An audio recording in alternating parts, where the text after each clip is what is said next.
Parkland Show. My name is Renata von Tscharner. I'm the founder and president of the Charles River Conservancy. And these shows are about the Charles River, about its parklands, but also about the people who work on the Charles River and who work on publications. Today we are going to talk about a publication called River Stories. And with me today is Evan Bradley. Welcome. Thank you very much for having me. Evan Bradley was the designer of this publication and also worked on an a related project about the Google Tracker, and we'll be talking about that. So the Charles River Conservancy Parkland shows are always about this wonderful river, about our volunteers, about the skate park, about swimming, and as I mentioned, about publications that pertain to the Charles River. In 2005 and 2010 we came out with an edition of River Stories, and those are available on our website.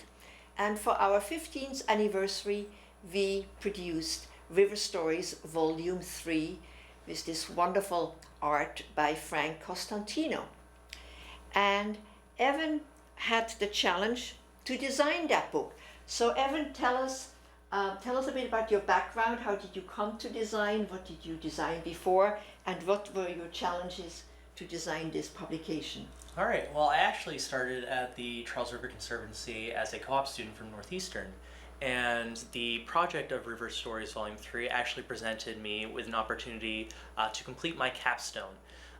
And I grew interested in the design of the project and grew involved at the request of Renata. And though I'd worked on some small design projects for the Conservancy before, this was my first truly large-scale project. And it was challenging. It was a scale I had never attempted before.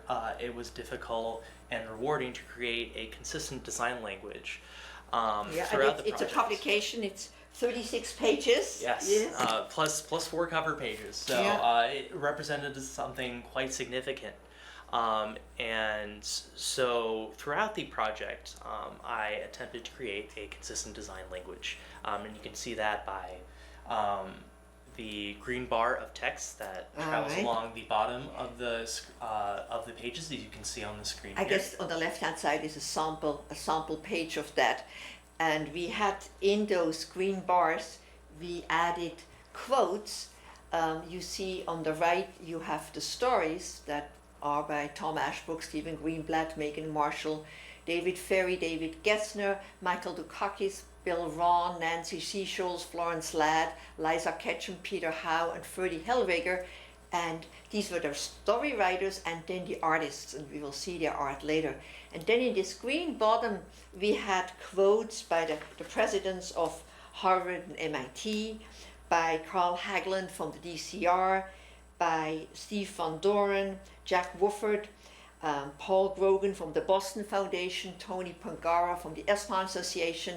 So we had representatives of the river in there. And out of this project grew a very interesting event. What we're seeing here is authors of that publication. We see from left to right, like Megan Marshall, Ferdy Hellweger, Florence Ladd, Nancy Seasholes, Peter Howe, and Liza Ketchum, and on the right, Tom Ashbrook as the moderator. And this was an event at Google, and we are very appreciative of Google offering their space. And these authors described how they experienced the river and also then what they see as ideas for the river.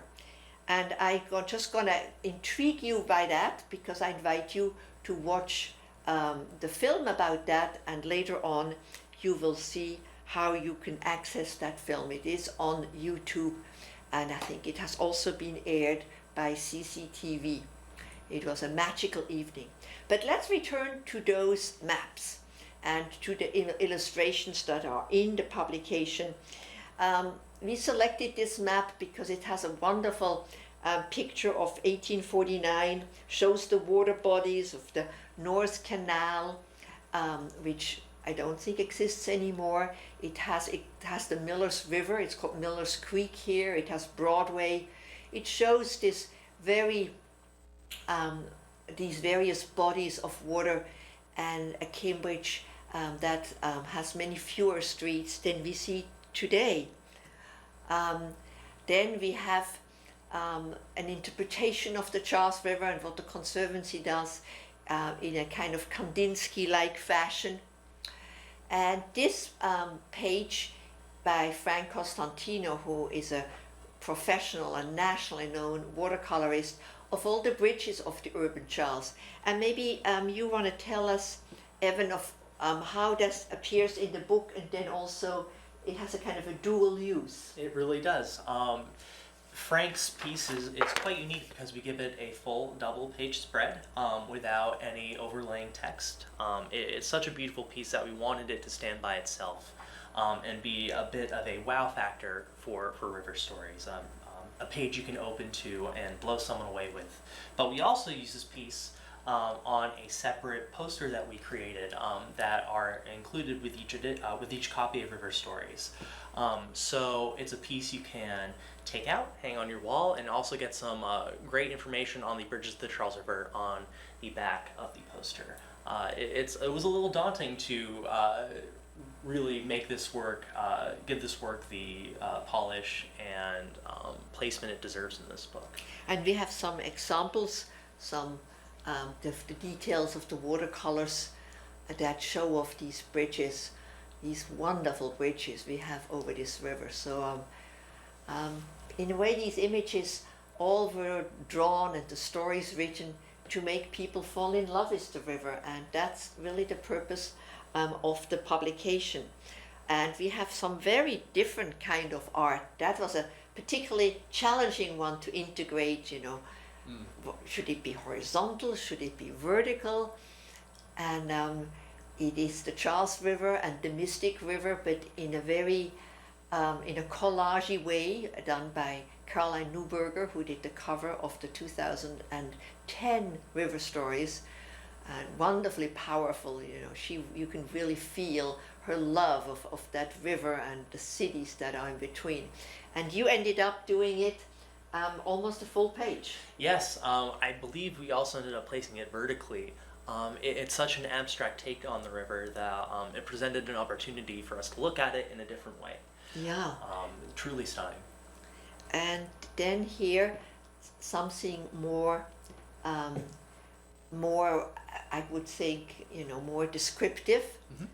The buildings some key buildings along the Charles River, Tom Gastel, and it went with a story by Bill Rawn, who not only describes his own Tata Hall that he and his firm designed, but other buildings along the river. And during the Google event, he spoke of how buildings should be placed along the river, that they should really be rather perpendicular rather than parallel to the river to allow the best views and not to block the view of the others. Now we have a picture of something that I know, an image you liked very much. Yes, I was very struck by this image and how different it really was, and how it highlights an aspect of the river that many are not a fan of, and that is our parkways, highways, and roadways that either abut or cross the river. And I just found it quite striking, and it fit very well with a poem that we include in River Stories by Anne Sexton. Really a wonderful piece. Yeah, and it's funny, some of these pieces of art were very large. I mean, yes. some art was on pieces of art that were, 30 by 50, and then others were like this one was on a tiny piece of paper, and we blew it up to make the bleeding water really come alive. A very different piece again from 1777, and I picked that because I love to show of how the water of the Mystic River and the Charles River and the fresh pond, and how these waters are all so crucial, and how the wetlands really made a dominant part. So it's these maps are just a way of telling a visual story. And so tell us how these two images, how they relate. You put them next to each other in the book. Yes, they're a bit unique out of the artwork that is featured in River Stories Volume 3 because they show the entirety of the Charles River, not just the urban Charles River that the Charles River Conservancy covers. They represent the source all the way from Hopkinton all the way to the Boston Harbor. And they are close to each other in the book and are also associated with stories that go a bit further up the river, such as with Liza Ketchum's story about, if I remember correctly, fish farming and small fish getting raised and released in the Charles a bit further upstream. Yeah, and the artwork on the right is actually a giant piece of drawing, and then it's shrunk down. Yes, so that was a very big one. That was a big one, yeah. So we are now moving to a very early map, 1776 by Henry Pelham. We got this from Harvard University, very grateful. And it's just amazing how vibrant those colors are. That was before there was a back bay. There was a bay, but no back bay. We see downtown Boston and the very narrow spot on Washington Street that separates the Charles from the Fort Point Channel. And the back bay would come later, but it's a wonderful map because it shows the topography, the hills, the fortifications, and the tiny settlements. Cambridge was only just a few blocks around Harvard Square, and it's a great important part of the map collection from Mr. Levin from Norman Leventhal. So we are moving on to another map, and tell us about this one, Evan. What your challenge was with this one?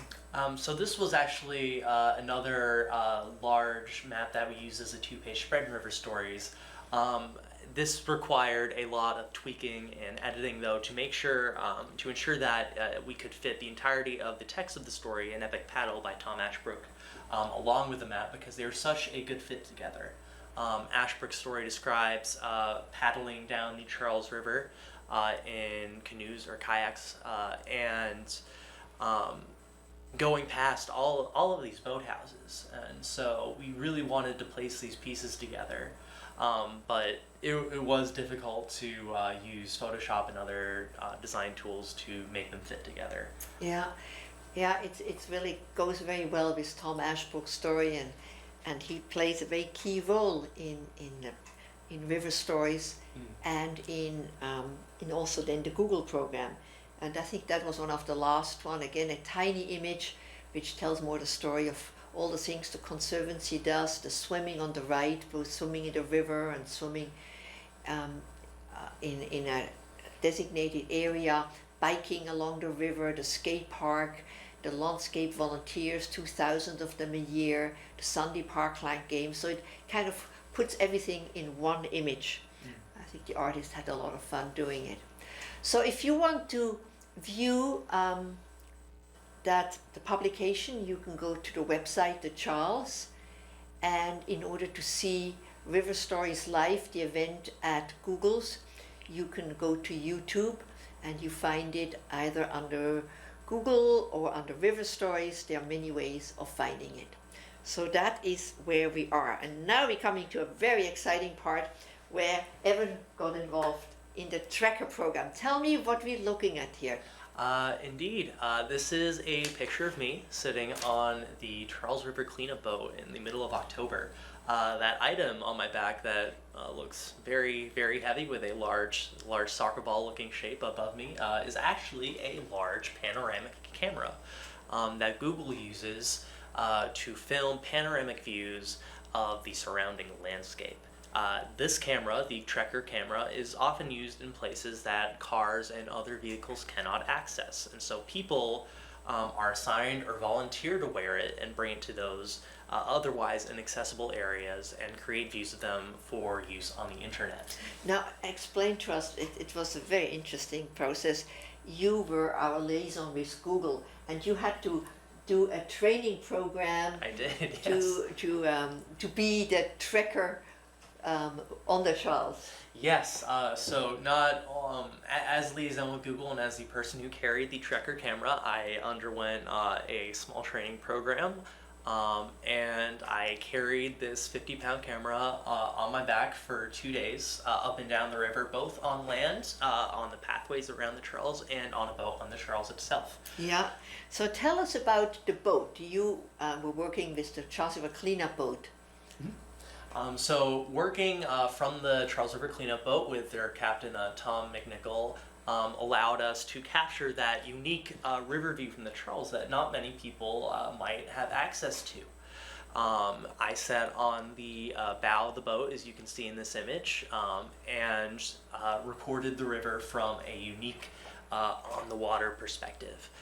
You can see me looking down at something in my hand. It's actually a cell phone that Google uses to connect with the camera in which it is controlled from.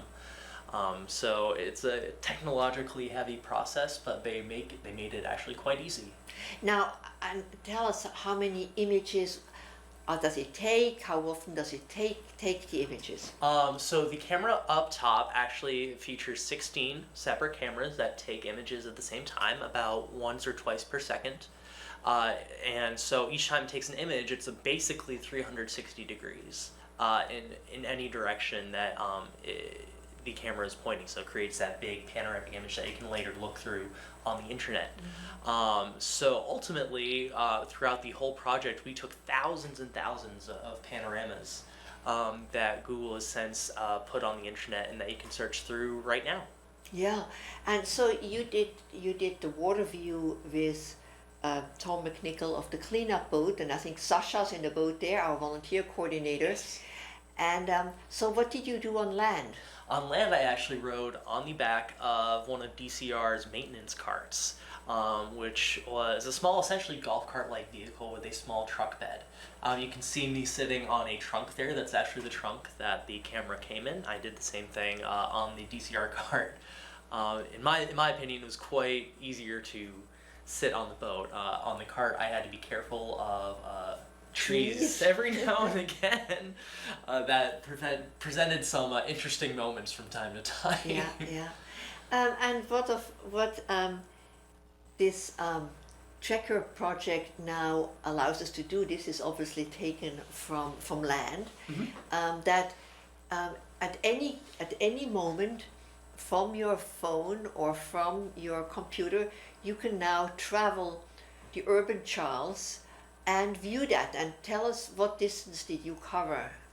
So we covered about 17 to 20 linear miles of parkland from the pathways, and about 10 miles from the mouth of the Charles River up to about the Galen Street Bridge in Watertown. So it represents a significant portion of the urban Charles River that you can now access and look through from your computer or mobile device.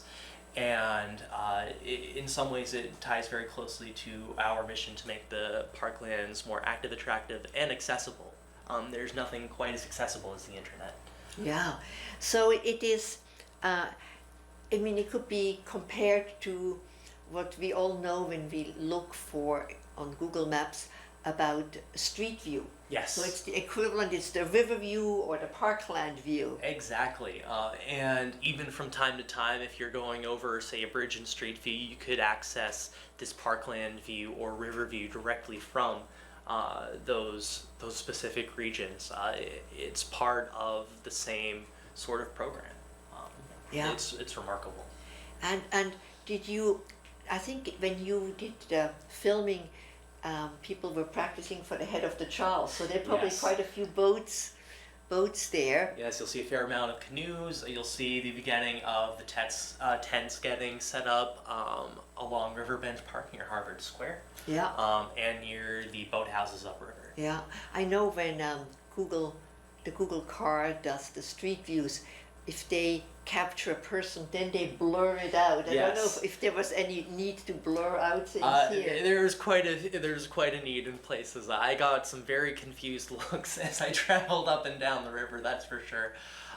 So there's quite a few people staring at me and at the camera whose faces did need to be blurred out. So if you have any privacy concerns, I assure you, yeah, you're all set. Yeah, and then it is a wonderful, wonderful perspectives, and it was a glorious fall day. So we couldn't have wished for a more beautiful day. We were very fortunate with the weather. It was a little cloudy at the end of the river view on the way back upriver, but we were very fortunate from land and for most of the river view to have beautiful weather and the opportunity to capture Boston. It was perhaps the most beautiful time of year as the leaves start to change in the pleasant morning light. These views under bridges such as this one under the Weeks Bridge in particular are my favorite. Yeah. It's such a unique view that not everyone has the chance to explore, and it really shows the like, in my opinion, the thought that went into them structurally and aesthetically. It's truly something. So in a way, I see it also as an invitation for people to go and rent a kayak, or to go with the Tscharner boat company. They offer boat rides, and both these things are possible for little money, and offers a perspective and a way to explore the river, to leave the city but yet being in the middle of the city. Absolutely. And really enjoy the river. Yeah. Well, I think you definitely enjoyed your experience. Yeah, Absolutely. yeah, It was yeah. unlike anything I think I've ever done, I have to admit. Yeah. So I'm trying to get back the camera to us, but I have a bit of a problem. So we'll just stick with our images here. It's a nice image to be stuck on. We won't have a picture of us. But I think it's wonderful in this effort that started off as collecting stories and asking artists to contribute art, that then this became a project with Google.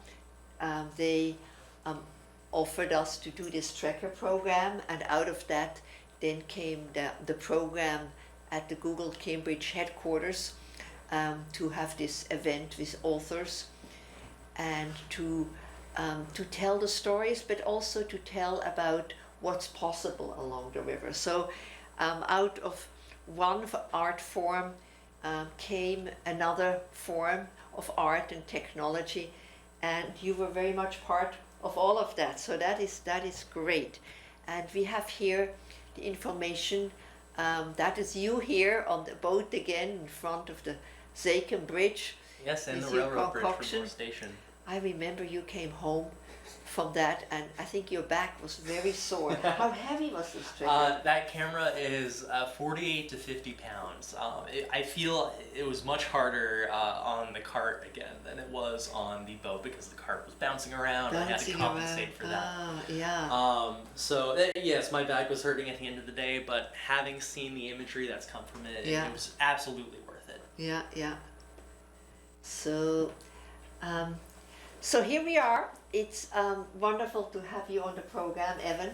Thank you very much. Evan continues to work on such projects as Herder Park and the I-90.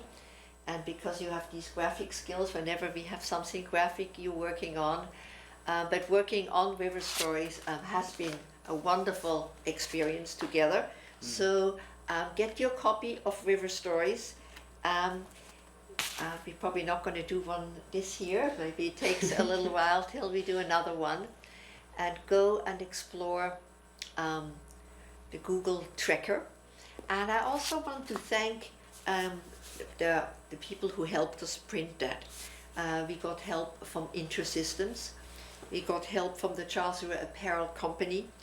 And we got help from the Cambridge Trust Company. And the Conservancy works with a lot of corporations, a lot of foundations, and hundreds of donors, and I hope you are among them. And our last image will be about how you can contact us, how you can learn about our programs. If you want to go and prune trees in the winter, you get cabin fever. We have programs in the winter. We have also swims in the summer if you're getting ready to swim in the summer.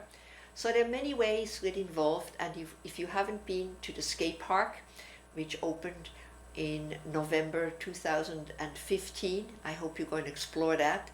Very exciting, even on the coldest, windiest day, there are sometimes dozens of skaters out there and enjoying the skate park, which is underneath the Zaken Bridge ramps.